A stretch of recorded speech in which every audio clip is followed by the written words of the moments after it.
Hello बच्चों, class 10th वालों। तो चलिए अब मैं आपको बताने वाला हूं दो चर वाले रैखिक समीकरण में ग्राफ। यानी बच्चों यदि आप क्लास 10th में हो तो ग्राफ आपके लिए बहुत ही वीवीआई प्रश्न है और ग्राफ से हर साल प्रश्न आता है और आपको समझ के जाना चाहिए। और मैं आपको बता दूं कि यह ग्राफ का फर्स्ट क्लास होगा। आज इस चैप्टर का लेक्चर भी देंगे और इसका फर्स्ट क्लास भी होगा और मैं इस क्लास से आपको सारा कॉन्सेप्ट क्लियर कर देंगे और ग्राफ बताएंगे। इस एक्सरसाइज में 2 से 3 प्रश्न है। थोड़ा सा लंबा है और थोड़ा सा अलग है ये ग्राफ और थोड़ा सा टाइम लग सकता है, लेकिन हम एग्जाम्पल्स भी बहुत सारे, मतलब जो भी एनसीईआरटी बुक के एग्जाम्पल्स है बच्चों, मैं आपको उसको भी शानदार तरीके से कराने वाला हूं। पहले इस एक्सरसाइज के तीनों प्रश्न को देख लेते हैं और आपके पास यदि ओल्ड बुक होगा तो ये प्रश्नावली 3.1 होगा और प्रश्न जो है इसमें 3 ही प्रश्न है और इस तीनों प्रश्न को हमको ग्राफीय विधि से हल करना है। और टेंशन क्या बात की है भाई, यहाँ तो हम है तो टेंशन क्या चीज के है, तो टेंशन लेने की आवश्यकता बिल्कुल भी नहीं है। और यहाँ पर आप चलेंगे और सबसे पहली बात इस चैप्टर को हम बेसिक जान ले, तो उसके बाद हम ग्राफ खींचना सीखेंगे शानदार तरीके से, ठीक है। चलिए तो सबसे पहली बात इस चैप्टर को बेसिक जानते हैं। चैप्टर का नाम क्या है आपके पास बच्चों, यहां पर ध्यान से समझेंगे। तो चैप्टर का नाम है दो चर वाले रैखिक समीकरण युग्म। देखिए यहां 2-3 चीजें मायने रखता है। जैसे दो चर का नाम लिया तो यानी कि केवल x या केवल y नहीं आ सकता है, यानी x और y जब आएगा तो साथ में आएगा, मतलब दो गो चर होगा। दो गो चर कह दिया मतलब x y साथ में आएगा, ठीक है। या कोई भी दो चर आएगा तो साथ में, जैसे s और t भी आएगा तो साथ में u भी आएगा साथ में, यानी दो चर आएगा साथ में, ठीक है। x y z ये सब क्या होता है, चर होता है बच्चों, ठीक है। और जो काउंटिंग की संख्या होता है वो अचर होता है। अब यहां पर देखिएगा बच्चों, यहां पर बात को समझेंगे तो अब उसके बाद रैखिक समीकरण युग्म। युग्म कहने का मतलब, समीकरण तो आप समझ ही रहे, युग्म कहने का मतलब है जोड़ा। युग्म कहने का मतलब है जोड़ा, यानी जो भी समीकरण होगा आपको जोड़ा में होगा, पेयर में होगा, ठीक है। यानी ये हो गया। अब चलिए यहां पर देखिए, अब यहां से मेन स्टार्ट हम करेंगे। ये चैप्टर का नाम समझ लिया। अब देखिए यहां पर कुछ कॉन्सेप्ट, कुछ मोटिवेट करने के लिए आप सभी के लिए लिखा गया। बीता हुआ कल तुम्हारे दिमाग में है। बात तो सही है, जो बातें बीत गई वो आपके दिमाग में है। इट्स वेरी सिंपल, यानी जो बीत गए वो हमारे दिमाग में होगा कि हमारे पीछे घटना, हमारे जीवन में क्या क्या घटनाएं हुई है, ठीक है। और उसके बाद और आगे आने वाला कल तुम्हारा हाथ में। बात सही है, बीत गया सो तुम्हारे दिमाग में है बच्चों, लेकिन जो आने वाला कल है वो आपके जो है, आपके कहां है, तुम्हारे हाथ, मतलब आपके हाथ में है कि आप क्या कर सकते हो। क्लास 10th में अगर मैथ में चाहते हो 100 में 100 गेन करना तो आप आराम से गेन कर सकते हो। क्लास 10th में चाहते हो आप टॉप करना तो आराम से टॉप कर सकते हो। सिंपल से मतलब है, ठीक है। तो इस बात को आपको दिमाग में, जो बीत गया सो तुम्हारे दिमाग में है, जो आने वाला कल है तुम्हारे हाथ में है, तो इसको आप कैसे यूटिलाइज करते हो टाइम का, ये आप पर निर्भर करता है। तो चलिए इसी बात को अब यहां पर समझते हुए, अब सबसे पहली बात कि दो चर वाले रैखिक समीकरण का रूप क्या होता है, पता है ना कि अरे उसका रंग रूप कैसा है, मतलब किसी भी चीज का रंग रूप होता है ना भाई, तो इसका भी एक रूप है। दो चर वाले रैखिक समीकरण युग्म का रूप होता है। क्या होता है दो चर वाले रैखिक समीकरण युग्म का रूप, बच्चों ध्यान से समझेंगे। तो रूप है a1x plus b1y plus c1 और बराबर 0, ये रूप होता है। यानी ये समीकरण आप एक मान सकते हो, ये पहला समीकरण है। कहा ना युग्म मतलब जोड़ा में समीकरण होगा, a1x plus b1y plus c1 बराबर 0 होगा। It's very simple. ये पहला समीकरण के लिए हमने कहा कि युग्म कहने का मतलब जोड़ा में आएगा तो जोड़ा में ही आना चाहिए ना। अब ऊपर a1x है तो नीचे a2x होगा, वेरी सिंपल। अब यहाँ पर b1y है तो नीचे b2y होगा, इट्स वेरी सिंपल। यहाँ C1 तो यहाँ होगा C2 और ये समीकरण सेकेंड हो जाएगा। तो उम्मीद करता हूं कैसे युग्म है और किस प्रकार का रूप होता है ये बिल्कुल समझ में आएगा। थोड़ा सा आप ध्यान रखिएगा, कुछ यहाँ पर इसको ध्यान रखिएगा, आप बहुत सारे प्रश्न को और बहुत सारे कॉन्सेप्ट को समझ पाइएगा, ठीक है। आप चलिए यहाँ पर आगे चलते हैं। आगे ले चलते आपको यहाँ पर लिखा जहां क्या कहा, a1 A1 B1 C1 A1 B1 C1 A1 B1 C1 तथा A2 B2 C2 A2 B2 C2 क्या है? तो एक वास्तविक संख्या है, एक वास्तविक संख्या है एवं XY क्या है? चर है। अभी हमने बोला XY क्या होता है? चर होता है। तो उम्मीद करता हूं इतना कॉन्सेप्ट आपको ध्यान में आ गया होगा बच्चों। ठीक है, अब चलते हैं यहाँ पर आगे, कुछ कॉन्सेप्ट और है।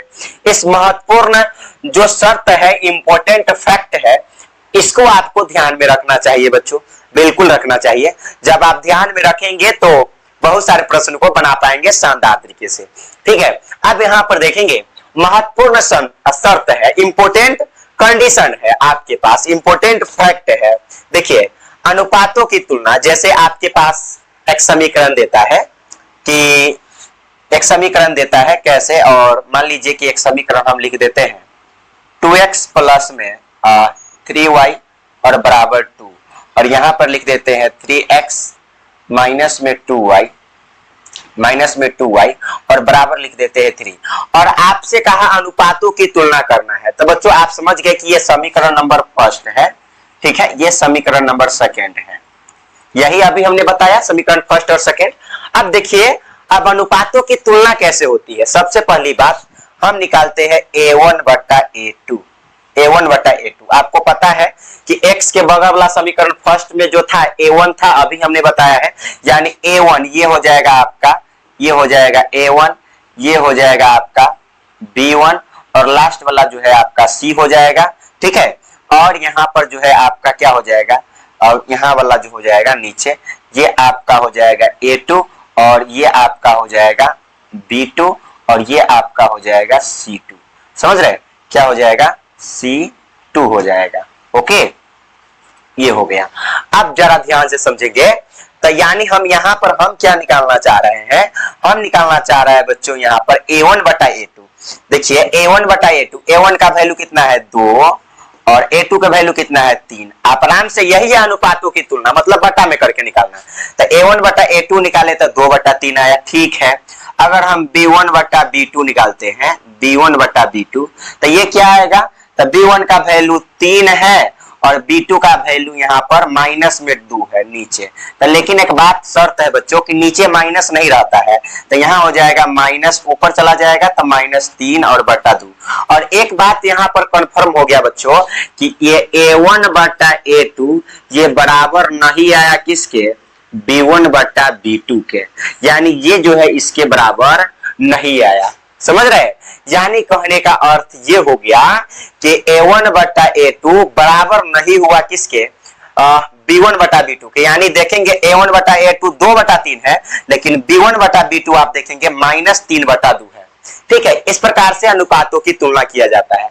और जब यह कंडीशन यदि फॉलो करता है, यह कंडीशन आता है, जैसे अनुपातों की तुलना में A1 बटा A2 बराबर नहीं होगा, ये दोनों आपस में बराबर है नहीं है, ये बराबर नहीं का साइन है, यानी अगर बराबर नहीं होगा B1 बटा B2, तब इस हालात में जो रेखाएं होगा, रेखा कैसा होगा?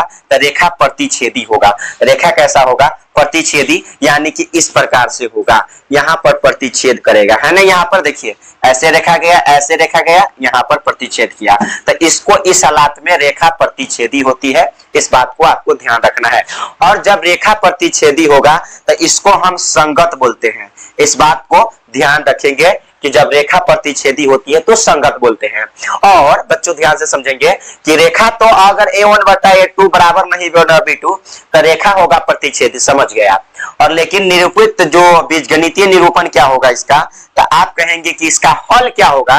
तो हल होगा एगो, यहाँ पर एक ही ना हल निकलेगा, केवल एक हल, या इसी को हम अद्वितीय नाम देते हैं।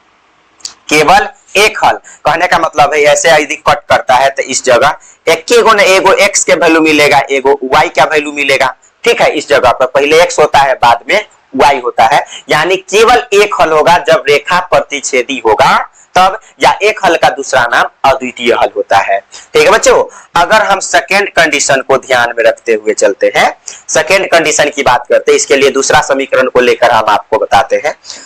हम ये अपना से यह समीकरण बताए हैं और कैसे समझाए हैं, उम्मीद करता हूं ये समझ में आ गया होगा। अब यहां पर देखिए, अगर हम अगले समीकरण को लेकर बताते हैं आपको सेकेंड कंडीशन को, तो उम्मीद करता हूं पहला कंडीशन आप बिल्कुल समझ गए होइएगा, थोड़ा सा आपको ध्यान रखने की आवश्यकता है।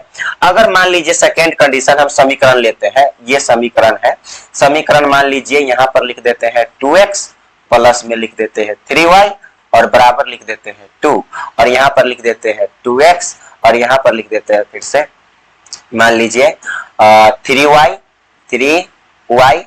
और बराबर यहां पर लिख देते हैं 2। तो अब क्या होगा, जरा ध्यान से समझेंगे, एक मिनट, ये आपको निकालना है। ओके, ये 2x है प्लस 3y है, ठीक है। अब देखिए यहां पर मैं बात करता हूं, यहां पर लिख देता हूं 3x और यहां पर लिख देता हूं 3y और बराबर लिख देता हूं 3, ठीक है, ये लिख दिया मैंने, ठीक है। अब देखिए जरा ध्यान से, अब हम कहेंगे आपको कि इसमें निकालिए क्या, a1 बटा a2, b1 बटा b2, c1 बटा c2।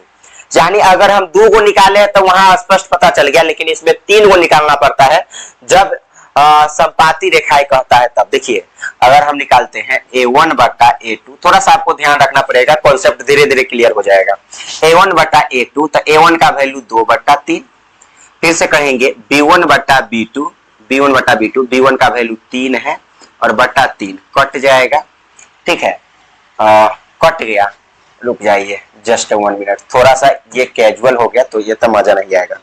तो यहाँ पर 3 न लेकर के आप यहाँ पर 2y ही ले, क्या ले, 2y, चलिए अब बन जाएगा, यहाँ पर बिल्कुल बन जाएगा। b1 का वैल्यू, जैसे आपको पता है कि x के बगल में यहाँ पर b1 होगा, a1 होगा और फिर से y के बगल में b1 होगा, अभी हमने बताया है समीकरण फर्स्ट या सेकंड है, तब b1 का वैल्यू आपके पास 2 रहा, ठीक है, और b2 का वैल्यू आपके पास 3 रहा। फिर से आप कहेंगे c1 बटा c2, c1 बटा c2, तो c1 का वैल्यू 2 रहा और c2 का वैल्यू 3 रहा।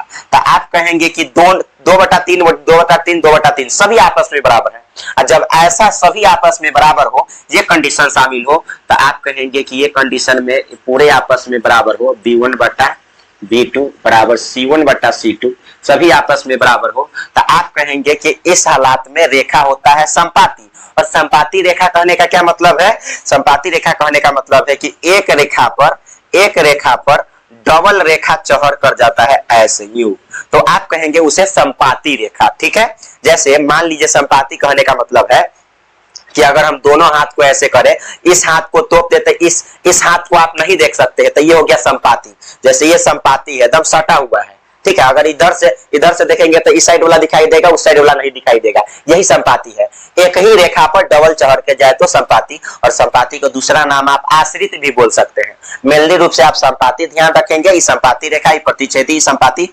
और इसका अगर इक्वल हो, बराबर हो सब, a1 बटा a2 बराबर b1 बटा b2 बराबर c1 बटा c2, तब इसका जो हल होता है बच्चों, हल होता है अपरिमित रूप से अनेक हल।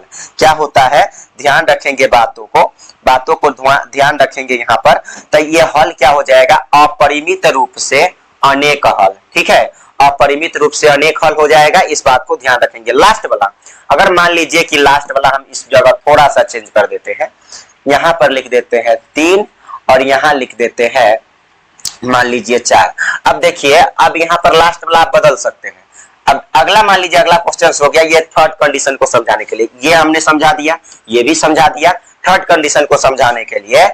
अब देखिए ये सब कुछ तो समान ही रहा ना, सिर्फ बदल गया, ये 3 बटा 4, यानी c1 बटा c1 का वैल्यू 4 और c2 का लास्ट जो होता है c2 होता है, c2 का वैल्यू यहाँ पर 4 हो गया, c1 3 बटा 4, 2 बटा 3 है, 2 बटा 3 है, लेकिन ये 3 बटा 4 है, यानी ये बराबर नहीं है आपस में, तो कहेंगे कि a1 बटा a2 मतलब a1 बटा a2 किसके बराबर है, b1 बटा b2 के, लेकिन बराबर किसके नहीं है, c1 बटा c2 के। तो उम्मीद करता हूं आपको जो है बिल्कुल ये बातें जो है समझ में आ गया होगा। a1 बटा a2 A1 बटा A2 बराबर B1 बटा B2, ठीक है, बराबर नहीं C1 बटा C2, ठीक है। यानी कि आप यूं कह सकते हैं बच्चों, यानी आप यूं कह सकते हो कि जब C1 बटा C2 अगर लास्ट वाला यदि बराबर नहीं आता है तो इस कंडीशन में हल होता है, रेखा होता है समांतर। रेखा कैसा होगा? समांतर। समांतर कहने का मतलब एक रेखा दूसरे के समांतर हो तो ऐसी रेखा को समांतर रेखा कहते हैं। जब कोई हल नहीं होता है तब, यानी इस कंडीशन में हम कोई हल नहीं होता है। देखिए यहाँ पर आप कहेंगे कि रेखा कैसा हो जाएगा? समांतर। और समांतर रेखा हो तो इसको हम असंगत भी बोलते हैं, असंगत भी बोलते हैं। असंगत रेखा है, संगत नहीं है, ठीक है, असंगत है। और यहाँ पर हल क्या हो जाएगा? कोई हल नहीं। और कोई हल नहीं को यहाँ पर असंगत यहाँ न लिख करके आप यहाँ पर भी असंगत लिख सकते हैं, क्योंकि कोई हल नहीं का ही नाम क्या होता है? असंगत। और अपरिमित रूप से अनेक हल का भी मतलब होता है आश्रित, और ये एक हल या अद्वितीय हल का ही मतलब होता है संगत, ठीक है। तो इस कंडीशन को ध्यान रखेंगे। और देखिए एक मर्तबे और थोड़ा सा रिवाइज कर दे, यहाँ पर इसको हम इरेज कर देते हैं, ठीक है, और एक मर्तबा और थोड़ा सा हम रिवाइज कर देते हैं, ध्यान से समझेंगे।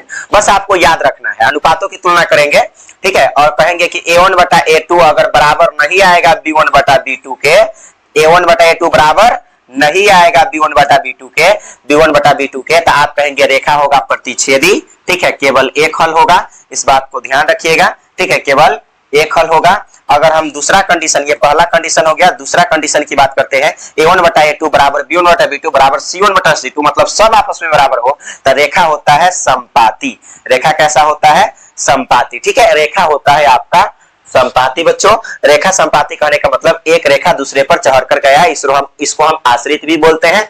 और हल हो जाएगा अपरिमित रूप से अनेक हल, क्योंकि सभी आपस में बराबर है। अनुपातों की तुलना किए सब आपस में बराबर है, अनेक हल होगा। अगर हम थर्ड की बात करते हैं, ये दूसरा था, यदि थर्ड की बात करते हैं तो C1 बटा C2, यानी C1 बटा C2 अगर आपस में बराबर नहीं आता है लास्ट वाला, ये दो को बराबर हो लेकिन ये बराबर नहीं हो तो कहेंगे रेखा हो जाएगा समांतर, एक रेखा दूसरे के समांतर है। और इसका हल क्या होगा? कोई हल नहीं, कोई हल नहीं होगा बच्चों। इस बात को, इस कॉन्सेप्ट को बिल्कुल ध्यान रखें। उम्मीद करता हूं ये कॉन्सेप्ट आपको समझ में आ गया होगा बच्चों, ठीक है। आप चलिए यहाँ पर आगे चलते हैं, अगले प्रश्न की ओर देखिए। अब इस एक्सरसाइज को बनाना है, हम चलिए बनाते हुए चलते हैं। डरने की क्या बात है? डरने की क्या बात है? अब देखिए इस प्रश्न को बनाने के लिए अब देखिए कुछ बात को आपको ध्यान रखना पड़ेगा। हालांकि एक सिंपल सी नियम है, अगर सिंपल क्वेश्चंस हो तो x और y का मान, अगर ग्राफ यदि बना रहे हो तो x और y का मान 1 से लेकर, यानी 0 से लेकर के 10 से नीचे रखेंगे, ऊपर नहीं जाएंगे। मतलब यानी कि 10 से नीचे हो जाए लेकिन ऊपर नहीं जाना चाहिए x और y के मान। लेकिन ये प्रश्न, ये जो है ना, 3 गो प्रश्न थोड़ा सा हटके है, तो इस प्रश्न को जैसे मैं बता देता हूं वैसे आप बना लीजिएगा। लेकिन अब जो दूसरा क्लास आएगा इसी ग्राफ का, दूसरा क्लास एग्जाम्पल सहित सारा ग्राफ को हम बताएंगे, तो उसमें आपको जिस प्रकार से बताएंगे वही एग्जाम में आपको पूछ ले तो बेहतर है, नहीं तो ये भी पूछता है तो कोई बात नहीं, थोड़ा सा लेंथी है लेकिन हम इसको बता देंगे, वही हिसाब से जाकर आप बना लीजिए, एग्जाम में काम 35 हो जाएगा, ठीक है। तो चलिए अब यहाँ पर हम बनाना स्टार्ट करते हैं। तो क्वेश्चन है आपके पास और कुछ समीकरण यहाँ पर दिए हुए हैं, और उस समीकरण को ध्यान से समझेंगे। मतलब कि इस क्वेश्चन से आपको समीकरण बनाना है, समीकरण से फिर ग्राफ खींचना है। कहता है, प्रश्न है यहाँ पर 1 नंबर, आफताब अपनी पुत्री से कहता है, आफताब अपनी पुत्री से कहता है, 7 वर्ष पूर्व मैं तुमसे 7 गुनी आयु का था, अब से 3 वर्ष बाद मैं तुमसे केवल 3 गुनी आयु का रह जाऊंगा। इस स्थिति को बीजगणितीय एवं ग्राफीय रूपों में व्यक्त करें। मतलब हमको बीजगणित, पहले आपको बीजगणितीय कहने का मतलब है कि जोड़ घटाव के रूप में पहले समीकरण बनाओ, आप समीकरण बना दो उसके बाद आप ग्राफ खींच दो, यही कहने का मतलब है क्वेश्चंस का, ठीक है। तो देखिए इस प्रकार के प्रश्न को बनाने के लिए जब भी उम्र वाला प्रश्न आता है ना बच्चों, उम्र वाला जब भी प्रश्न आता है तो आपको क्या करना चाहिए? आपको सबसे पहले मानना चाहिए। क्या मानना चाहिए? तो मानना चाहिए, यहाँ पर मानना चाहिए। जैसे उम्र वाला प्रश्न आएगा 7 गुनी, 5 गुनी, 10 गुनी, तो आपको मानना चाहिए वर्तमान में क्या उम्र है। मान लीजिए पिता और पुत्र, पिता है और पुत्री है। वर्तमान में दोनों का उम्र क्या है ये आपको तो पता नहीं है, जो पता नहीं उसको मान लेना है एक्स और वाई, ठीक है। यानी आपको मानना पड़ेगा इस प्रकार को प्रश्न को बनाने के लिए। ये पहला नंबर प्रश्न है और आपको मानना पड़ेगा, क्या मानना पड़ेगा, माना आफताब की उम्र, माना आफताब की वर्तमान उम्र, माना आफताब की वर्तमान उम्र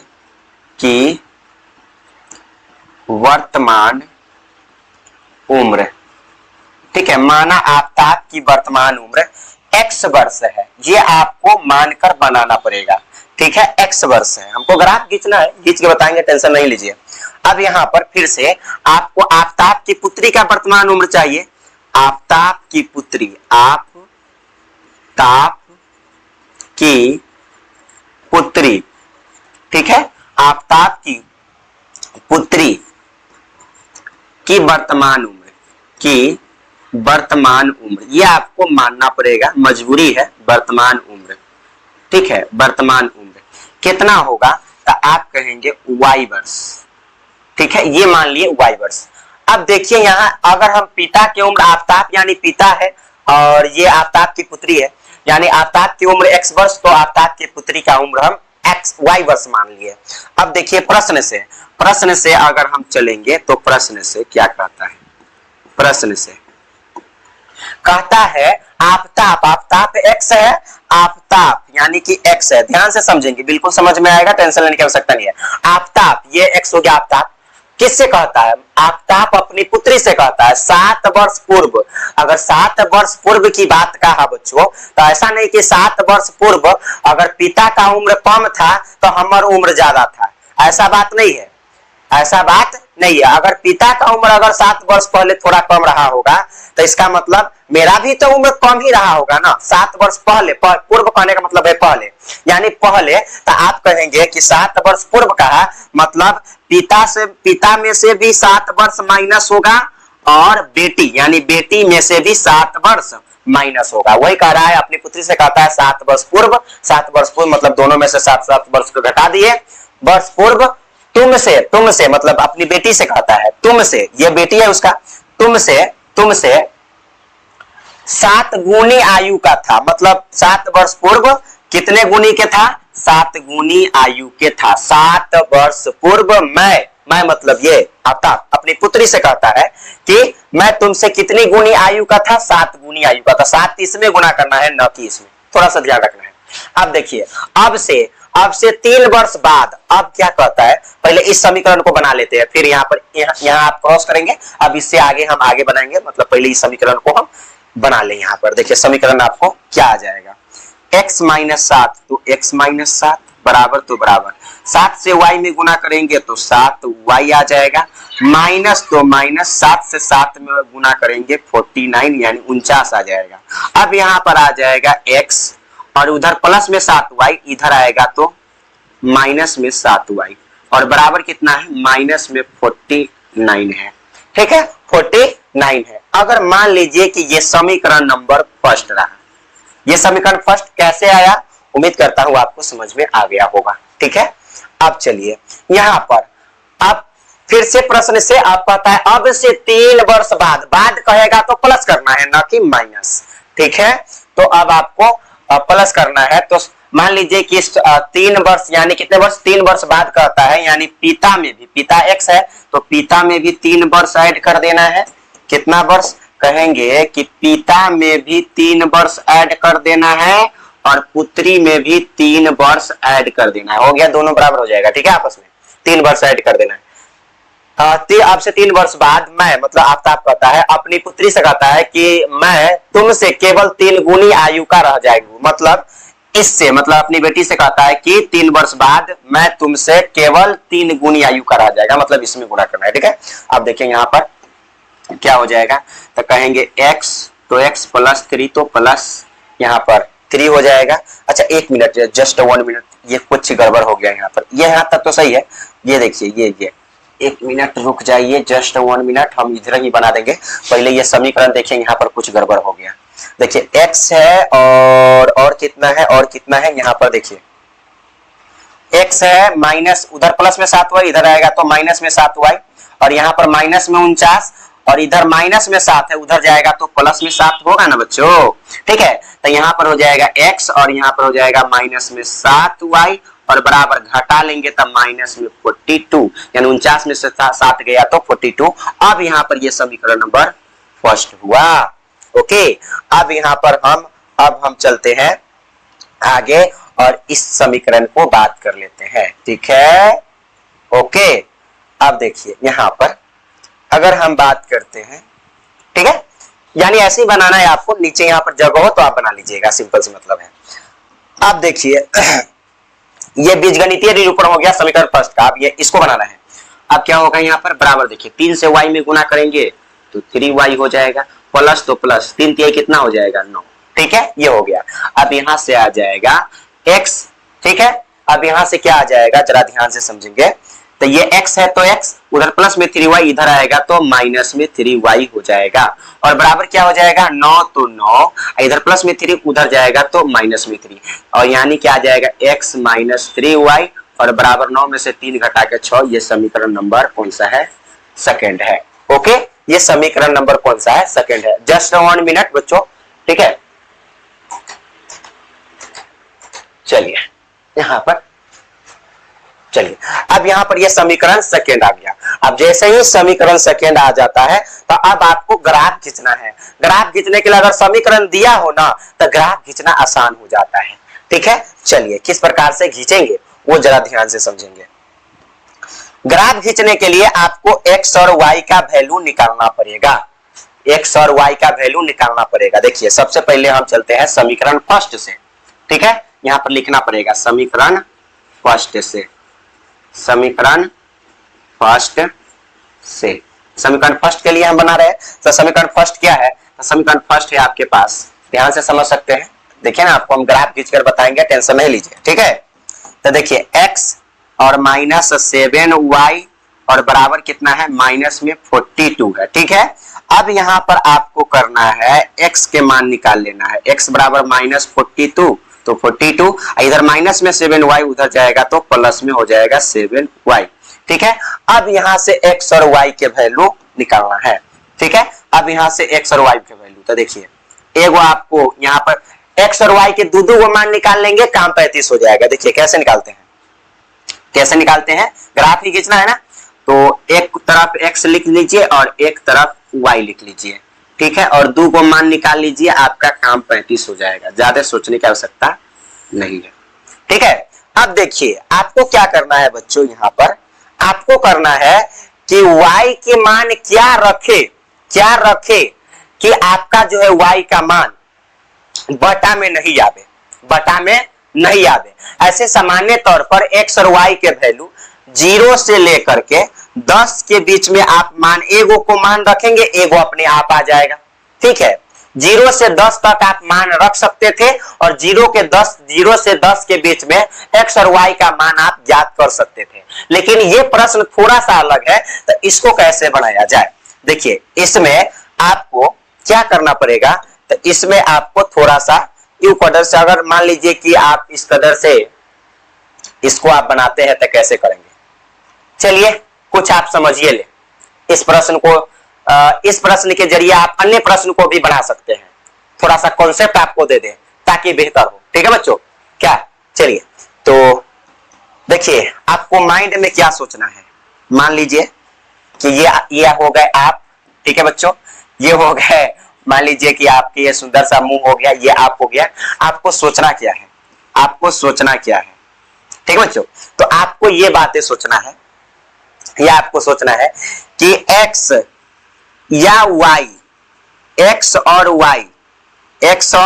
y दोनों का वैल्यू, दोनों का मान, x और y दोनों का मान वैसा सोचे, वैसा रखे कि बटा में नहीं आवे।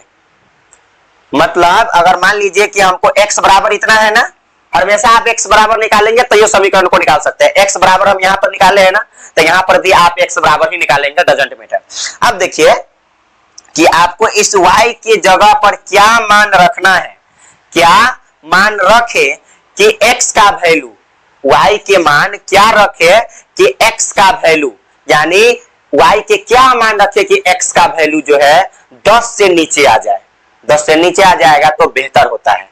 ठीक है, बहुत इतना बेहतर कि आप समझ नहीं सकते हैं, मतलब आसानी तरीके से बना सकते हैं, भले ही हमें लेट हो समझाने में, लेकिन आप समझ लेंगे तो बनाने में आसानी हो, यह काम को करने जा रहे हैं।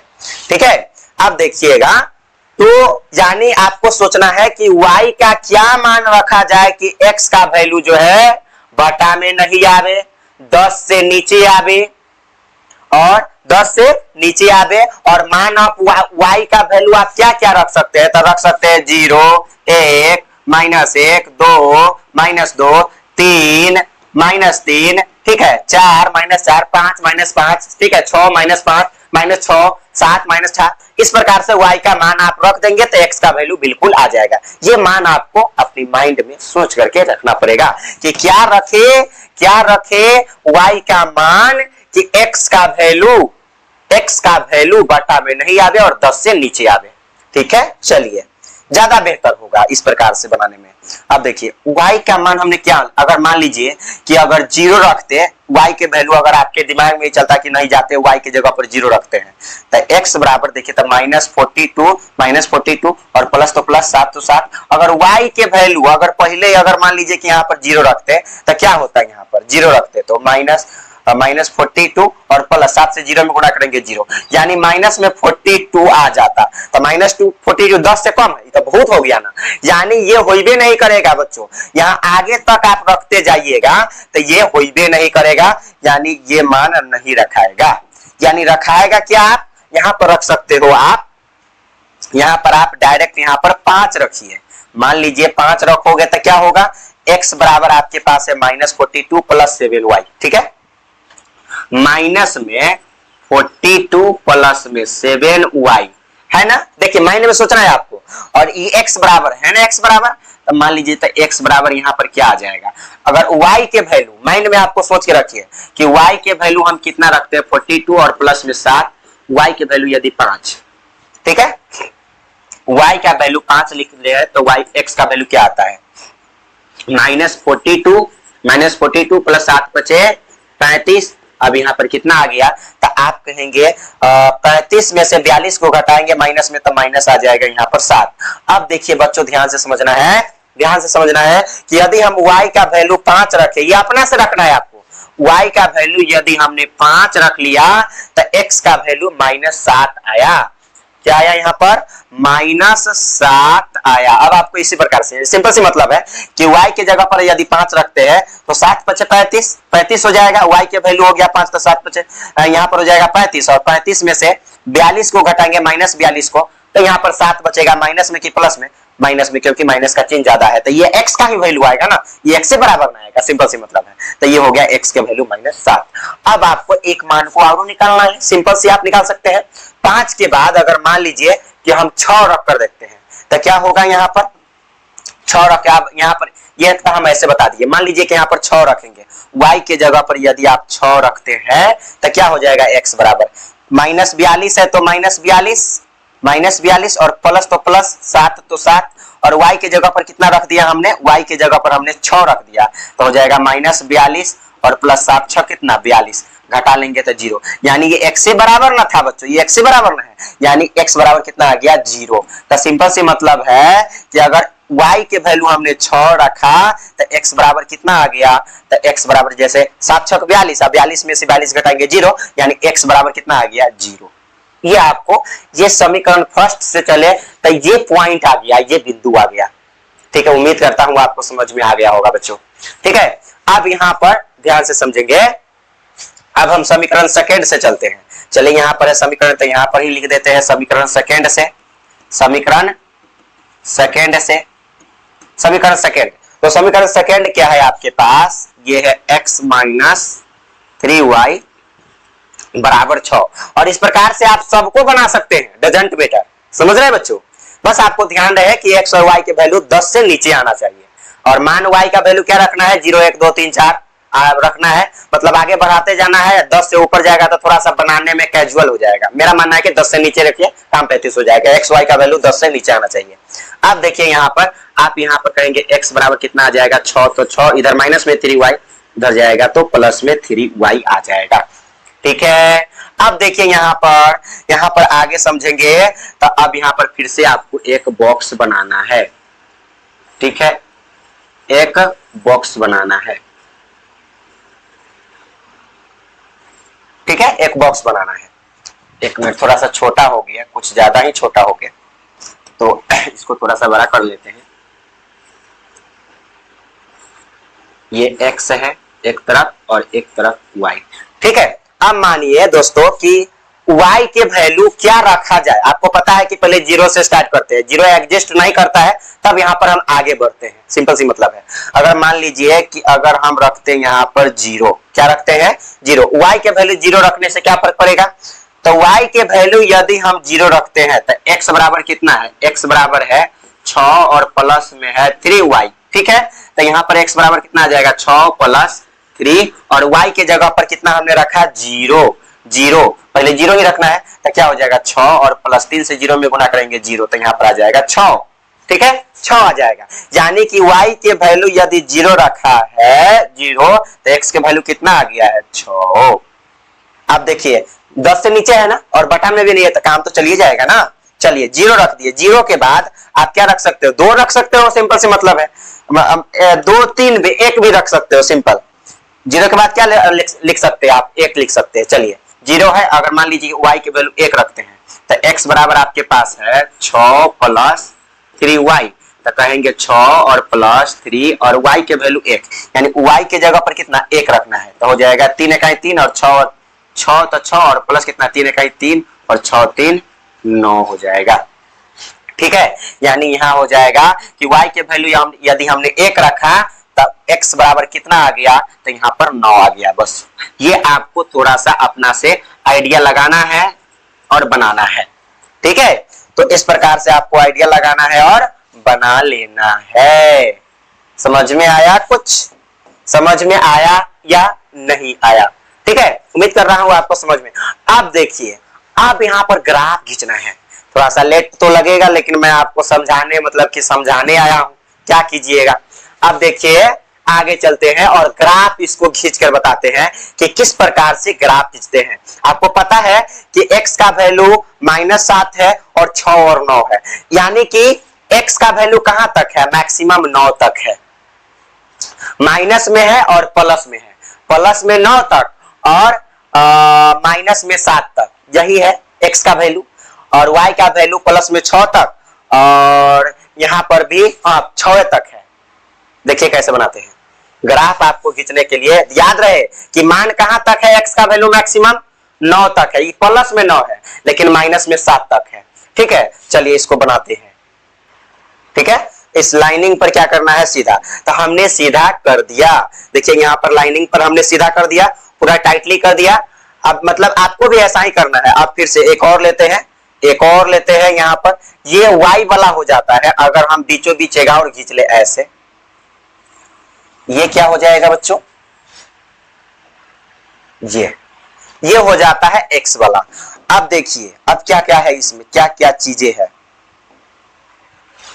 क्या क्या चीजें होता है। तो यहां पर देखिए आपको रखना है यहाँ पर शून्य, बीच में शून्य होता है, बीच में क्या होता है, शून्य। और इधर जाओगे यहाँ पर होता है x, ठीक है, और यहाँ होता है x डैश। यहाँ पर बच्चों, यहाँ पर आप देखेंगे तो ये आपके पास, ध्यान से समझेंगे, तो ये आपके पास y होता है और ये आपके पास y डैश होता है। कौन y डैश होता है, इसको और भी हम नीचे खींच सकते थे, और भी क्या नीचे खींच लिया जाए, नीचे और भी यदि हम नीचे खींच ले ऐसे, ले भाई खींच लिए।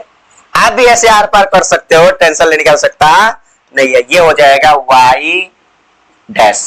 ठीक है, एक हो गया x, एक हो गया x डैश।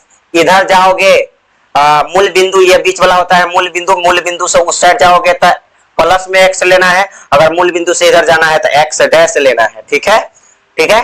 और यहाँ पर आपको क्या करना है, यहाँ पर भी आपको ध्यान रखना है कि अगर आप और भी थोड़ा सा सीधा कर ले, ठीक है, ये हो गया। अगर आप ऊपर जाते हो यानी इस मूल बिंदु से जस्ट ऊपर, तो जो भी मान लेंगे वो प्लस में लेंगे, तो वो y हो गया और नीचे आएंगे तो माइनस में, ये y अक्ष हो गया और ये x अक्ष हो गया, ये आप जानते हैं। अब देखिए हमको मान x का वैल्यू प्लस में 9 तक दिया था ना, 9 तक, तो आप यहाँ पर 9 तक लिख सकते हो, 9 तक। तो मान लीजिए यहाँ 1 होता है, पहले यहाँ पर डिजाइन बना लेते हैं, ठीक है। इस प्रकार से आपके ग्राफ कॉपी में दिया होगा, आप आराम से डिजाइन बना सकते हैं।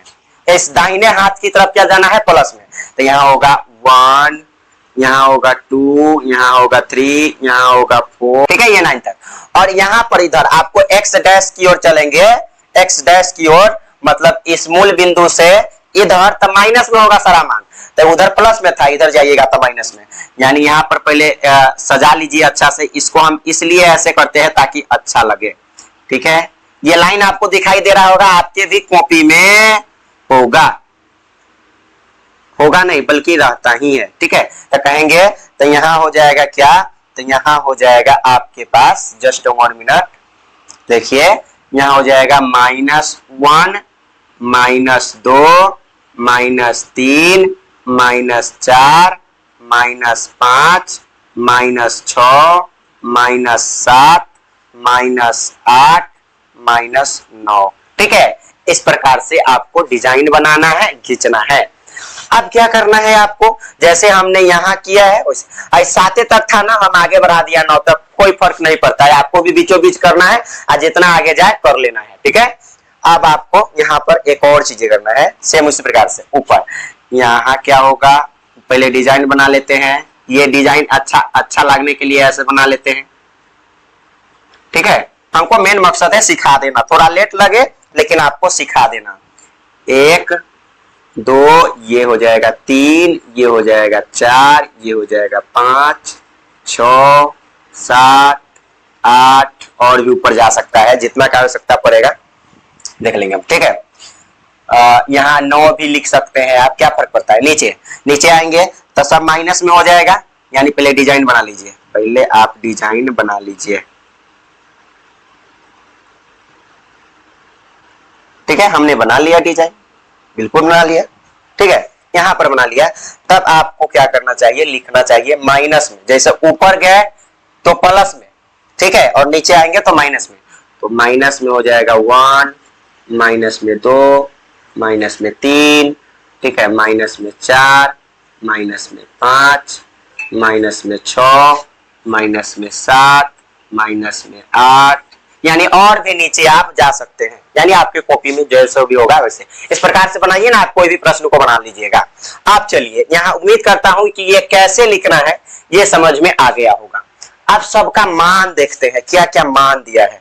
देखिए बच्चों, अगर हम समीकरण, पहले समीकरण फर्स्ट का ही देखेंगे। समीकरण फर्स्ट को यदि हम देख ले तो समीकरण फर्स्ट की बात करते हैं तो इसमें मान क्या है, देखिए समीकरण फर्स्ट में मान क्या है, थोड़ा सा 1 मिनट, ठीक ठाक है ना, चलिए ठीक है।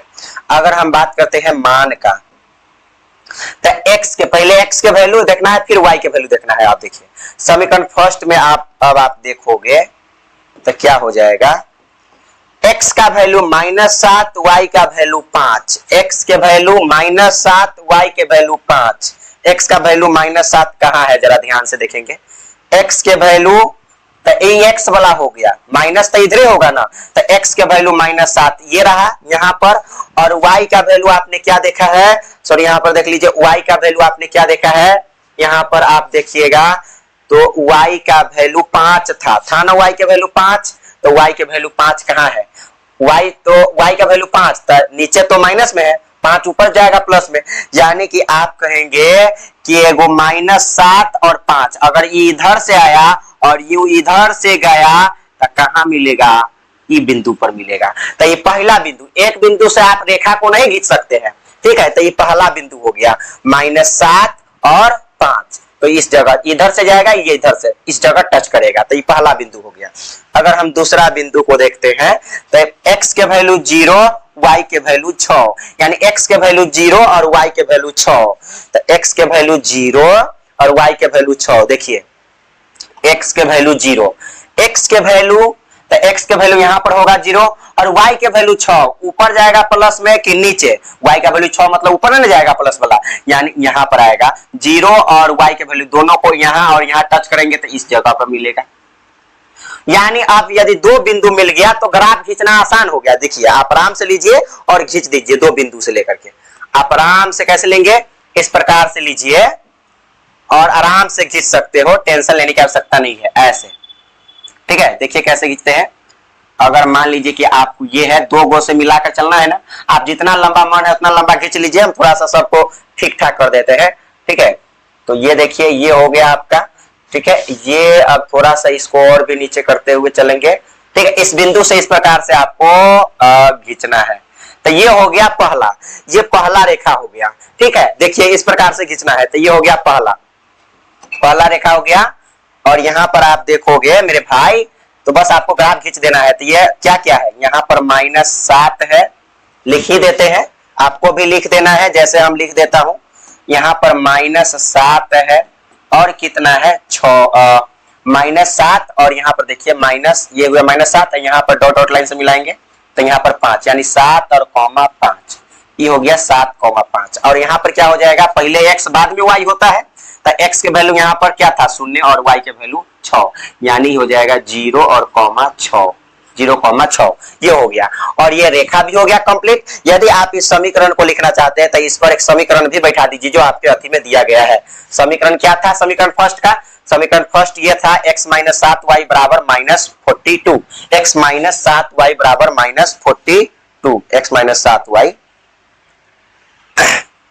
यहाँ पर आप दर्शा सकते हैं, यह समीकरण है x - 7y बराबर -42। ठीक है, ये समीकरण नंबर कौन सा था, तो आप ये कहेंगे कि समीकरण नंबर ये फर्स्ट है। ठीक है, ये समीकरण फर्स्ट है, ये दर्शा दिए। तो ये मतलब एक रेखा तक खिंचा गया, अभी एक रेखा खिंचाया है। ठीक है, ना कि डबल खिंचाया है। अब हम दूसरा रेखा की बात करते हैं। दूसरा रेखा को खींचने के लिए समीकरण सेकंड को ध्यान से देखना पड़ेगा। समीकरण सेकंड को देखिए, आप समीकरण सेकंड से चलेंगे तो समीकरण सेकंड क्या है, सेकंड में देखेंगे कि x के वैल्यू 6, y के वैल्यू 0, 6 और 0, x के वैल्यू 6, x के वैल्यू 6 प्लस इधर मिलेगा x के वैल्यू 6, x के वैल्यू 6 और y के वैल्यू 0 था, तो 0 यहाँ रहेगा और x के वैल्यू 6 तो इसी जगह ना मिलेगा, मतलब 6 यहाँ है 0 यहाँ है, ऐसा ना कि इस जगह मिला दीजिए, यहाँ मिलेगा तो 0,0 हो जाएगा, लेकिन हमको चाहिए 6,0 तो इस बिंदु पर मिलेगा।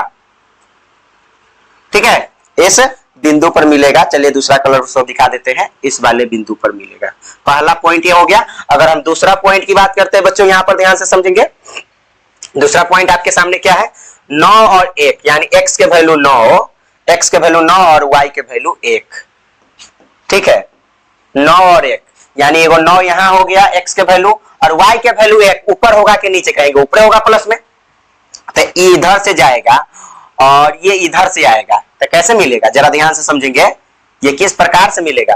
तो ये देखिए, ये एगो बिंदु यहाँ, एक पॉइंट यहाँ था 9 और 1, तो 1 ऊपर इधर जाएगा ऐसे और ये ऊपर आएगा ऐसे, यानी इस जगह मिलेगा ना इस जगह। आप देखिए, अब आपको क्या करना है, सेम उसी प्रकार से जैसे खींचे इसको आप डायरेक्ट ऐसे खींच लेना है, सोचना क्या है इसमें।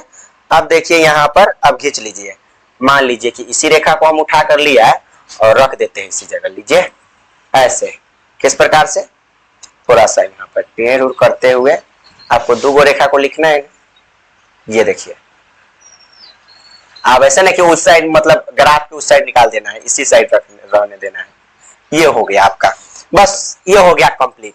तो ज्यादा कुछ तेलबेल करने की आवश्यकता नहीं है, ये हो गया आपका कंप्लीट। ठीक है, अब कंप्लीट हो गया तो थोड़ा सा आपको लिख देना है, क्या करना है यहाँ पर, तो पहले x के वैल्यू यहाँ पर 6 है और y के वैल्यू क्या हो जाएगा 0, तो ये x, 0, 6,0 और यहाँ x के वैल्यू यहाँ पर 9 रहा और y का वैल्यू क्या रहा 1, तो 9,1, पहले x लिखते हैं बाद में y लिखते हैं, तो ये हो गया आपका। ठीक है, कंप्लीट। ये समीकरण सेकंड है, तो समीकरण सेकंड को भी आप दर्शा सकते हो। समीकरण सेकंड क्या है, यहाँ पर सेकंड है x - 3y बराबर 6, x - 3y बराबर 6, x - 3y बराबर 6। ये हो गया आपका क्या, तो ये हो गया समीकरण नंबर सेकंड। ठीक है, ये फर्स्ट था और ये हो गया समीकरण नंबर सेकंड। काम हो गया 35, ज्यादा कुछ करने की आवश्यकता नहीं है, ठीक है, बस इतना ही बना लेना है।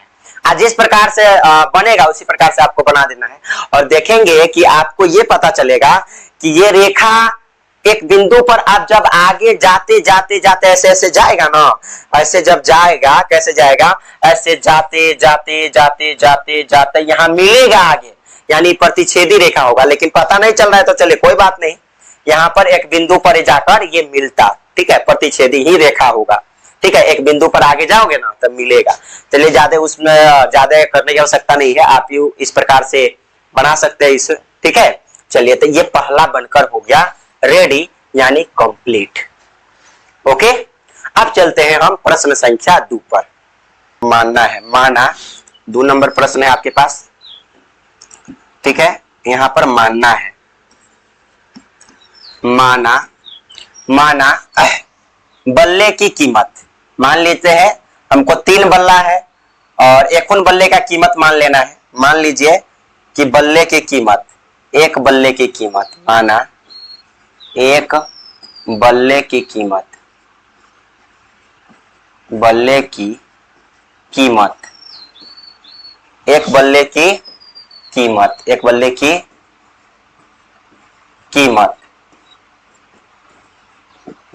x रुपया, कितना रुपया, x रुपया है। यही मान लिए कि बल्ले का कीमत हो गया बच्चों यहाँ पर x रुपया, ये मानना है, जैसे हम मानते हो वैसे आपको मान लेना, ठीक है।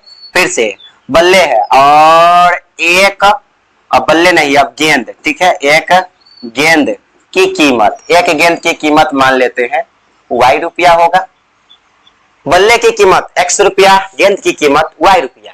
अब क्या कहता है कि क्रिकेट टीम के एक कोच ने 39 रुपये में 3 बल्ले तथा 6 गेंदें खरीदती है।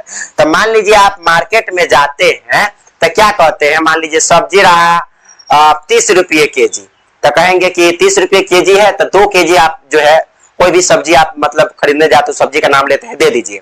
तो 2 केजी से क्या 30 से 2 में गुना करते तब ना 60 रुपया होगा। यानी कि आपको मान लीजिए कि एक बल्ले की कीमत, एक बल्ले की कीमत आपके पास कितना है, तो बल्ले की कीमत है x रुपया और गेंद की कीमत हमने y रुपया माना है। तो मान लीजिए कि 3 बल्ला है तो 3 रुपया होगा, सिंपल सी मतलब हमने x रुपया माना है ना x रुपया, एगो को माना है x रुपया, लेकिन यहाँ 3 बल्ले है तो 3x रुपया होगा, सिंपल। तो यहाँ बल्ले की कीमत कितना है x रुपया। तो यहाँ पर होगा प्रश्न से तो क्या कहता है प्रश्न, एक क्रिकेट के एक टीम कोच ने 3900 रुपये में 3 बल्ले तथा 6 गेंदें खरीदी। 3900 रुपये में 3 बल्ला, अगर एक बल्ले की कीमत x रुपया है तो 3 बल्ले की कीमत 3x रुपया होगा, सिंपल। तो यहाँ पर कर देंगे 3x रुपया और प्लस जब एक गेंद की कीमत y रुपया है तो 6 गेंद की कीमत हो जाएगा 6y रुपया और दोनों को मिला करके पैसा देना पड़ता है 3900 रुपया। कितना देना पड़ता है 3900। अगर मान लीजिए 3, अगर यहाँ पर हम 3 कॉमन ले लेते हैं तो यहाँ पर बच जाएगा x और प्लस हो जाएगा 3 दूना कितना 6 और यहाँ हो जाएगा y और बराबर यहाँ पर कितना हो जाएगा 3900।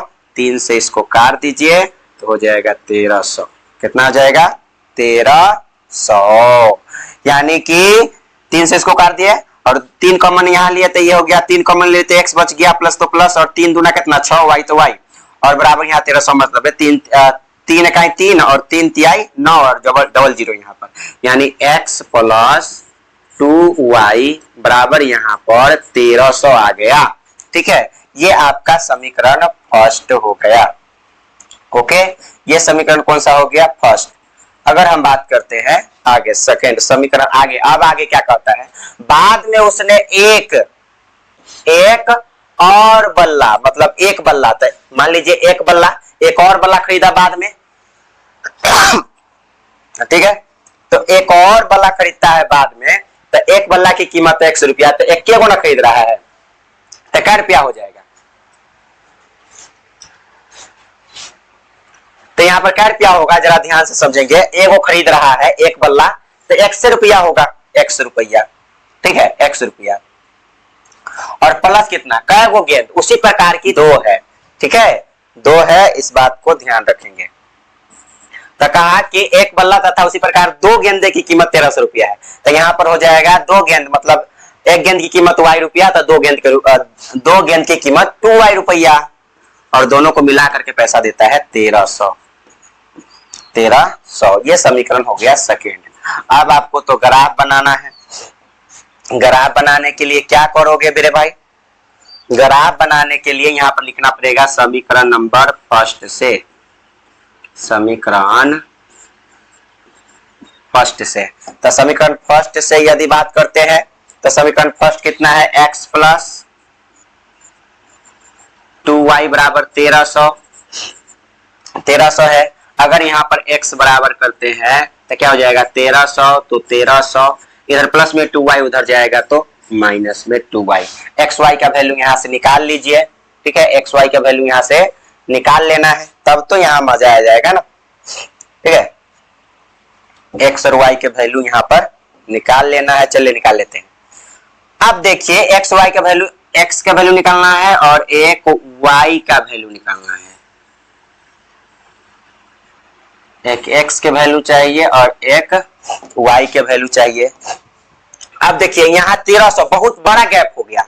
जब बहुत बड़ा गैप हो गया ना 100, तब यहाँ पर 100, 200, 300, 400, 500 ऐसे कर लेते हैं। 1000 से नीचे लीजिएगा, 1000 से ऊपर नहीं। चलिए मान को रखते हैं। अगर मान लीजिए कि हमको y के वैल्यू यदि हम रखते हैं 400, क्या रखते हैं? 400, 300 रखेंगे तो 1000 आ जाएगा। हम कहने कि 1000 से नीचे करना है, ठीक है। अगर 300 रखेंगे तो यो हो जाता, 300 रखेंगे तो यो हो जाएगा। देखिए कैसे हो जाएगा। y के वैल्यू यदि हम 300 रखते तो 1000 आ जाएगा। 3 दूना 600। चलिए 300 रख कर देखो। y के वैल्यू कितना रखे? 300, यानी y के जगह पर हो जाएगा 300। तो 300 से 2 में गुना करेंगे, 3 दूना 600, यानी 1300 में से 600 घटा लेंगे तो x के वैल्यू कितना आ जाएगा? 1300 में से 300 दूना 6 से घटा लेंगे तो 00 तो 00, 13 में से 6 गया तो 7, 6 13, यानी 700। यहाँ पर आ जाएगा 700। x का वैल्यू कितना आ गया? 700 आ गया। चलिए अब क्या करना है? y का वैल्यू 300 न करके, 300 न रख करके, अब y का वैल्यू अब पहले अब 300 रख लिए तो आगे ना रखना पड़ेगा। 400 रख कर देखते हैं। 400 रख लीजिए, ठीक है। 400 रख लीजिए तो यहाँ पर क्या हो जाएगा? तो 400 रखेंगे तो 4 दूना 800। अब 1300 में से 800 जाएगा तो 500 बचेगा। सिंपल। 1300 में से 800 जाएगा तो कितना बचेगा? 500, 8, 5, 1300। सिंपल। अब चलिए समीकरण सेकेंड से चलते हैं। इसमें भी 2 को बना लीजिए समीकरण सेकेंड से, ठीक है। समीकरण सेकेंड से इस समीकरण सेकेंड क्या है आपके पास? x प्लस 2y बराबर 1300। तो x बराबर हो जाएगा 1300, तो 1300 इधर प्लस में 2y उधर जाएगा तो माइनस में 2y, ठीक है। अब यहाँ पर आपको क्या करना चाहिए? 1300 और माइनस में हो गया 2y। अब देखिए अब आपको फिर से यहाँ पर x का और फिर से y का चार्ट बनाकर देख लेना है, ठीक है। x और y के चार्ट बना लेना है। x और y के जब चार्ट बना लेना है तो अगर मान लीजिए 1300, फिर से मान आप रख सकते हैं। सेम है, सेम समीकरण है तो सेम मान रख दीजिए। 700 आएगा यहाँ पर। सिंपल। जैसे ये सेम है तो यहाँ हो जाएगा 300 है 300 700 300 700 500 400, क्योंकि सेम समीकरण है। 500 400, ठीक है। हो गया। अब चलिए यहाँ पर 100 200 करके 300 400 500 करके एक्स वाई वैल्यू दर्शा देना है। काम 35, ठीक है। देखिए यहाँ पर आपको देखिए ऊपर जाएंगे तो प्लस में 100 200 300 400 500, इधर जाएंगे ये एक्स है ना, एक्स की तरफ इस साइड जाएंगे तो इस जगह से प्लस में 100 200 300 400 500, इधर जाएंगे तो माइनस में एक्स वाला में प्लस, एक्स डैश वाला में माइनस, वाई वाला में प्लस, वाई डैश वाला में मतलब माइनस, ठीक है। ऐसे करते हैं। तो सब चीज का मान हमने रख लिया है। यहाँ पर क्या करना है? अब यहाँ पर मान को बैठा देना है। मान को बैठा दीजिए। x के वैल्यू 700, y के वैल्यू 300। 700 और 300, 700 और 300। देखिए कहाँ मिलेगा 700 और 300? 700 और 300। x के वैल्यू 700, तो 700 तो आगे चल गया। चलिए एक अंक को और बढ़ा लेते हैं। 700 आगे चल गया तो ये लीजिए 700, ये हो गया 700 और 300, 300 कहाँ मिलेगा, यहाँ पर, ये ऐसे जाएगा, ये ऐसे जाएगा, तो कहाँ मिलेगा, ऑल ले लूटा, एक पॉइंट यहां मिल गया, ठीक है, एक पॉइंट।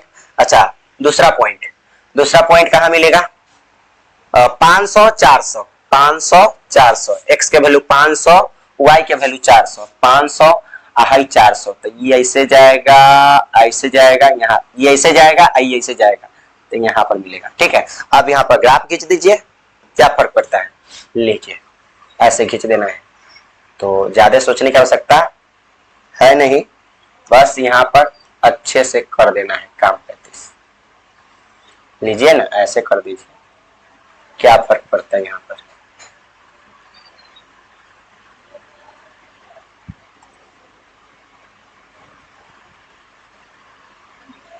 ये लीजिए, हो गया, ये हो गया। अब फिर से यहाँ पर देखेंगे तो फिर से वही पॉइंट मिलेगा ना, यहाँ पर फिर से यदि आप देखिएगा यहाँ पर, तो फिर से कौन सा पॉइंट मिल जाएगा, फिर से वही 700 300 500 400, मतलब सेम ही मिलेगा, मतलब एक ऊपर डबल रेखा चढ़ कर गया, तो डबल रेखा जब चढ़ कर गया तो बस आपको इस जगह क्या कर देना है, इसी को एक और डबल करके और इसी पर चढ़ा देना है, ठीक है, इसी पर क्या कर देना है, चढ़ा देना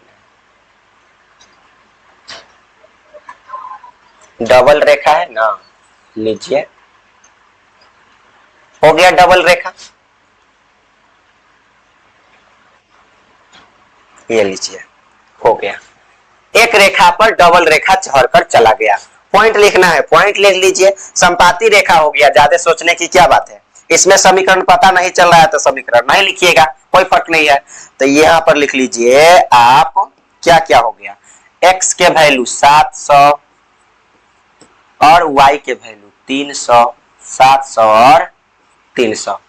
अब देखिए x के वैल्यू कितना 500 और y के वैल्यू 400, ठीक है, y के वैल्यू 400, हो गया काम 35, इसमें ज्यादा करने की आवश्यकता नहीं है, यानी एक रेखा पर ही डबल रेखा चढ़ कर गया तो संपाती हो गया ना, सिंपल, और ऐसे पहले प्रतिच्छेदी था पहला प्रश्न में, ठीक है, तो उम्मीद करता हूं ये वाला समझ में आ गया होगा। चलिए अब तीसरे प्रश्न की ओर चलते हैं। 3 नंबर प्रश्न को देखिए, 3 नंबर प्रश्न को आप देखेंगे तो क्या पाएंगे, देखिए 3 नंबर प्रश्न को देखिए, 3 नंबर लिख लीजिए और यहां पर देखिएगा जरा ध्यान से, 2 केजी सेब, 2 केजी प्रश्न है, 2 केजी सेब और 1 केजी अंगूर का मूल्य 60 रुपया, 160 रुपया, सेम है ऐसे पहले जो बना वैसा ही। अब मान लीजिए, माना अंगूर और सेब की बात हो रहा है, सेब और अंगूर, पहले सेब है फिर बाद में अंगूर, माना 1 केजी सेब, 1 केजी सेब का मूल्य, 1 केजी सेब का मूल्य क्या रुपया, मान लीजिए कि x रुपया है, ठीक है, और मान लेते हैं आगे 1 केजी, ठीक है, 1 केजी कितना, 1 केजी सेब नहीं, अब सेब के बाद क्या है, अंगूर, 1 केजी सेब का मूल्य कितना रुपया, y रुपया, 1 केजी सेब का मूल्य y रुपया है, ठीक है, यही मान लिए, मतलब जो सेब और अंगूर वाला बात कहा, उसका मूल्य की बात कहा, मान लिए, माना 1 केजी सेब का मूल्य x रुपया, 1 केजी अंगूर का मूल्य y रुपया। प्रश्न से देखिए,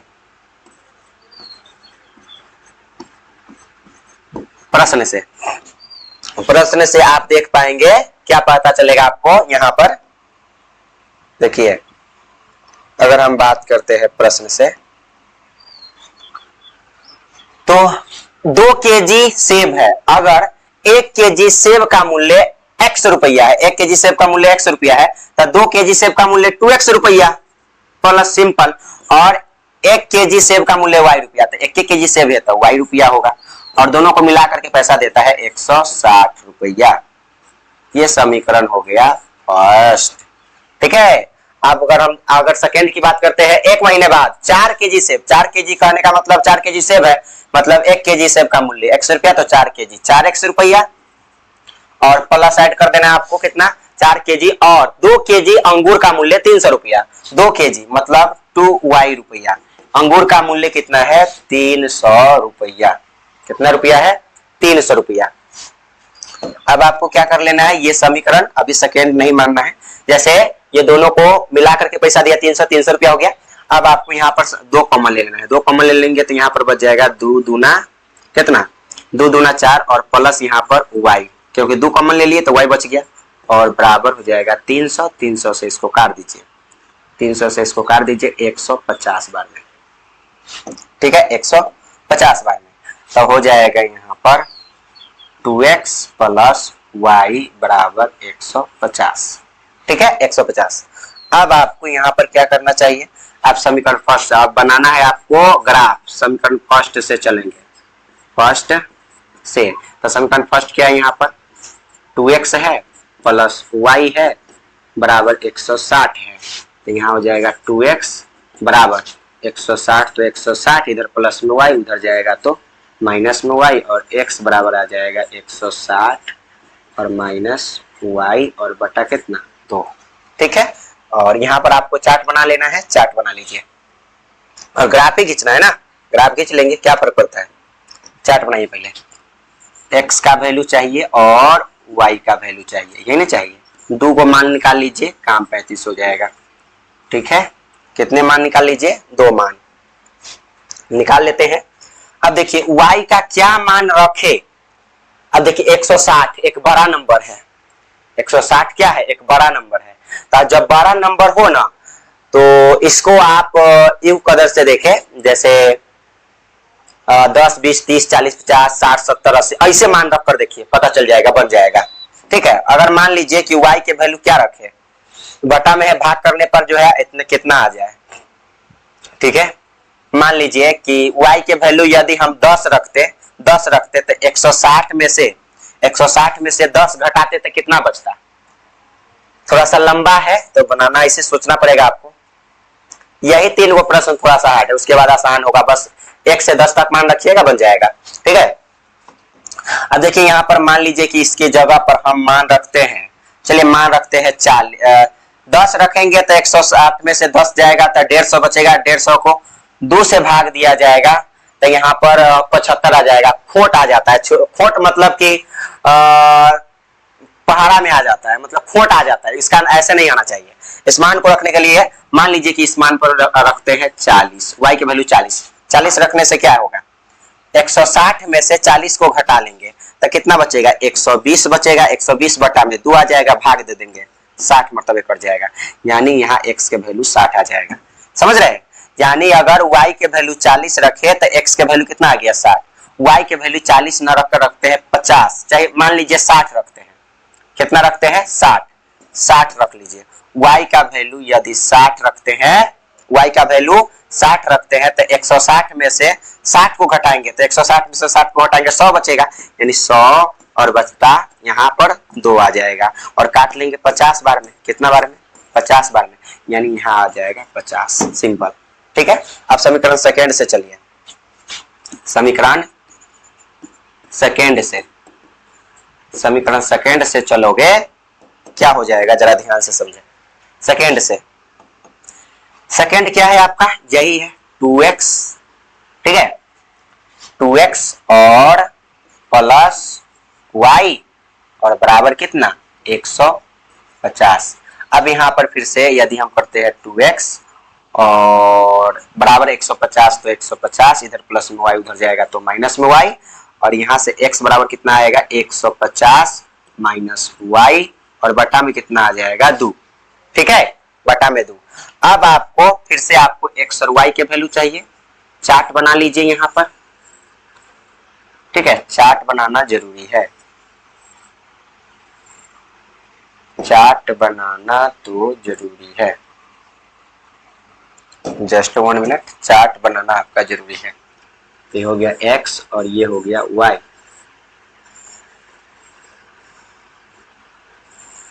ठीक है, 2 को मान निकाल लीजिए, काम 35 हो जाएगा। अब आपको मतलब ऐसे हमने कहा ना कि 10, 20, 30, 40, 50, 60, 70, 80 ऐसे मान लाइए, तो मान तो एगो आ गया। अब चलिए इस पर भी वैसे मान रखते हैं। जैसे मान लीजिए कि y के जगह पर यदि हम 10 रखते हैं तो y के जगह पर कितना रख दिए? 10। तो यहाँ पर क्या मान आ जाएगा, देखिए y का वैल्यू यदि 10 लेते हैं तो 150 में से 10 के घटाएंगे 140, 140 और बटा में 2 है, भाग दीजिए 2 सते 14, 70 बार में, यानी y x का वैल्यू कितना आ जाएगा 70। अगर y का वैल्यू 10 लिए तो इतना आया, अगर मान लीजिए कि y का वैल्यू अगर 20 लेंगे तो क्या होगा, 120, 150 में से 150 में से यदि 20 जाएगा तो बचता है 130, और यहाँ 150 नहीं, खोट आ जाएगा, छोड़ दीजिए 20 नहीं 30 लेकर देखते हैं, कितना लेकर देखते हैं 30। मान लीजिए कि यहाँ पर रखते हैं 30, तो यहाँ पर आ जाएगा 150 है और माइनस y के वैल्यू कितना है 30 है और बटा में कितना है 2, 150 में से 30 घटाएगा 120 और बटा में यहाँ पर 2 छक 12, 60 मरतबे कर जाएगा, यानी यहाँ पर आ जाएगा 60। अब चलिए मान को बैठा लेना है, ज्यादा कुछ करने की आवश्यकता नहीं है, ठीक है। 10, 20, 30, 100 तक बैठा लीजिए, कहां तक है 70, लास्ट 70 तक है ना x के वैल्यू, और y के वैल्यू कहां तक है 60 तक, मैक्सिमम या 30 तक है, ये 60 तक और मैक्सिमम यहाँ पर 70, x के 70, y के 60 तक, ठीक है। चलिए अब यहाँ पर इसको बस यहाँ पर ज्यादा कुछ करना नहीं है, जैसे यहाँ पर करते हो वैसा ही कर लेना है, बीचों बीच यहाँ पर खींच लीजिए ऐसे फास्ट में, और जैसे लिखते हैं वैसा ही लिख दीजिए, काम 35 हो जाएगा, ठीक है। चलिए अब यहाँ पर देख लीजिए, ये हो गया। तो यहाँ पर देखिए जरा ध्यान से, ये हो गया। अब क्या करना है, तो अब यहाँ पर यहाँ तो मूल बिंदु होता है, जानते करते हैं, और यहाँ x होता है और ये मान लीजिए x डैश होता है, ये y होता है और यहाँ पर y डैश मान लेना है, क्या फर्क पड़ता है, आराम से मान लेना है और यहाँ पर बना लेना है। आपको 10, 20, 30 लिखते चला जाना है। थोड़ा सा एक काम करते हैं, डिजाइन बना लेते हैं, डिजाइन बना लेना जरूरी है, ठीक है।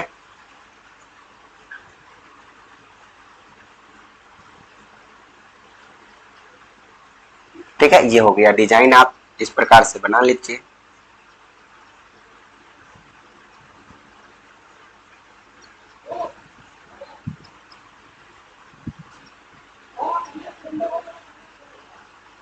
ठीक है, ऐसे करके बना सकते हैं, डिजाइन बन गया। अब आपको लिखना है, चलिए लिख ही लेते हैं। लिखना है, कैसे लिखना है, यहाँ पहले होगा, मान लीजिए ऊपर वाला इधर जाएंगे तो प्लस में, x वाला में प्लस में, तो यहाँ लीजिए पहले लिखिए 10, फिर से 20, 30, 40, 50, 60, 70, 17 तक है, ठीक है। और इधर नहीं है तो आप इधर जाएंगे तो माइनस में 10, -10, -20, -30, -40, ठीक है। यानी चलिए थोड़ा सा पास हो रहा है, चलिए इसको हम थोड़ा सा अथी कर ले, ठीक है। लीजिए ये लीजिए, हो गया। अब यहाँ पर बैठाना आसान हो जाएगा, तो यहाँ पर बैठा लेते हैं -10, -20, -30, -40, और भी आगे बैठा सकते हो। यहाँ पर जाओगे, ऊपर जाओगे तो क्या बैठाओगे 100, 100 कहते हैं, 10, 20 न बैठाना है, 10, 20, 30, 40, 50, ठीक है, 60, अब आगे नहीं, ठीक है, 60 और 70 बैठा लो। यहाँ पर जाओगे, माइनस में 10, माइनस में 20, माइनस में 30, माइनस में 40, माइनस में 50, ठीक है। और भी नीचे जा सकते हैं। चलिए अब यहाँ पर अब मान को बैठाना है। पहला मान को बैठा लीजिए, अब 60 और 40, x के वैल्यू 60, y के वैल्यू 40, 60, 40, 60, 40, 60, y x के वैल्यू 60, y के वैल्यू 40, 60 है और कितना है 40 है, ये लीजिए 60 और 40, ये फर्स्ट पॉइंट मिल गया, पहला पॉइंट।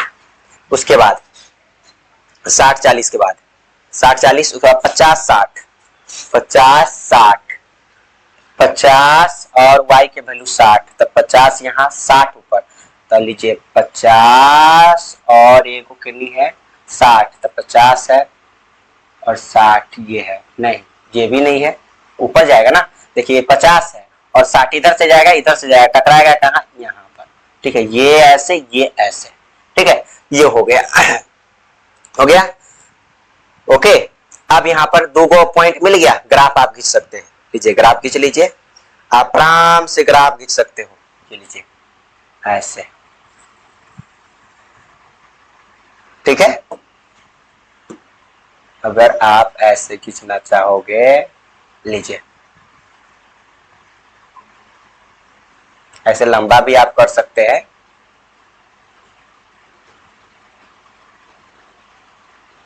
ठीक है, ये देखिए हो गया, ये तो पहले हुआ है समीकरण, पॉइंट आप बैठा सकते हैं, ये क्या क्या है, तो 60 है और 40 है, पहले 60 लिखो और ये 60 है और 40 है, और यहाँ पर क्या हो जाएगा 50, पहले x के वैल्यू बाद में y के वैल्यू, यानी 50 और 60, 50 और 60, चलिए 50 और 60 हो गया।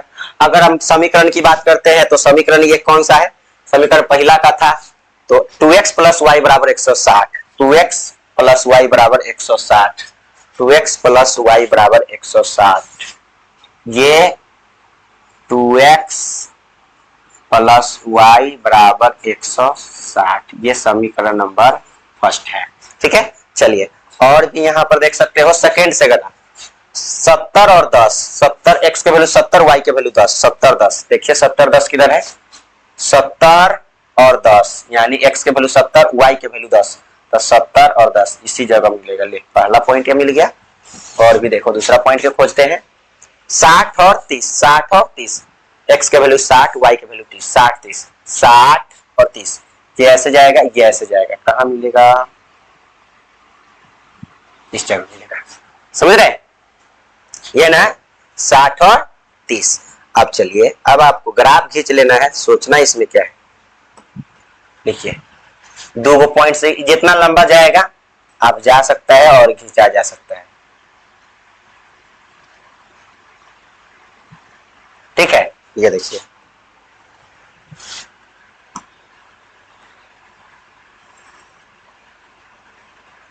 ये कहीं नहीं मिल सकता है, ये हो गया, ठीक, खिंचा गया, बस यहाँ पर पॉइंट लिख दीजिए, क्या फर्क पड़ता है, पॉइंट यहाँ पर हो जाएगा, ये हो जाएगा 70 कॉमा x के वैल्यू 70, y के वैल्यू 10, 70 कॉमा 10, और यहाँ पर हो जाएगा 60 कॉमा x के वैल्यू 60 और y के वैल्यू 30, ठीक है, 60 और 30, ठीक, ये हो गया। अब चलो भाई ये बनकर हो गया रेडी, अब समीकरण लिखना है तो समीकरण सेकंड का लिख दीजिए, समीकरण सेकंड, ये समांतर रेखा हो गया, ठीक है, समीकरण सेकंड क्या है, 2x प्लस वाई बराबर 150, 2x प्लस वाई बराबर 150, 2x प्लस वाई बराबर 150, 2x ये लिख दीजिए यहाँ पर, 2x प्लस वाई बराबर 150, ये समीकरण नंबर सेकंड है, यानी ये समांतर रेखा होगा एक दूसरे के समांतर, पहला प्रतिच्छेदी था, दूसरा यहाँ पर संपाती था और तीसरा यहाँ समांतर रेखा हो गया, ठीक है, इस प्रकार से आपको बनाकर छोड़ देना है, ज्यादा कुछ करने की आवश्यकता नहीं है इसमें। और हमने इस प्रश्नावली को अच्छे तरीके से बनाने की कोशिश किया है, समझाने की कोशिश किया हूं, और मतलब एक एक्सरसाइज और भी आएगा, जैसे नए वाले बुक के प्रश्नावली 3.1 को बनाएंगे तो और भी क्लियर हो जाएगा उसमें, ठीक है। ये थोड़ा सा 3 गो प्रश्न जो था थोड़ा सा लेंदी था, पहला प्रश्न मेरे समझ से आसान ही था, और पहला था तो आसान, नहीं तो दूसरा और तीसरा थोड़ा सा लेंदी था, ठीक है, इसलिए यहाँ पर हमने बना दिया, थोड़ा सा लेट भी लगा, चले कोई बात नहीं है, हमने इस चैप्टर में आज बहुत सारे कॉन्सेप्ट को समझा, ठीक है। उम्मीद करता हूँ आपको वीडियो पसंद आया होगा, पसंद आया तो हमारे चैनल को सब्सक्राइब कीजिए, ठीक है, और अच्छे से आप लोग अपना स्टडी कीजिए, ठीक है। चलिए फिर मिलते हैं अगले क्लास में, okay, bye bye, take care.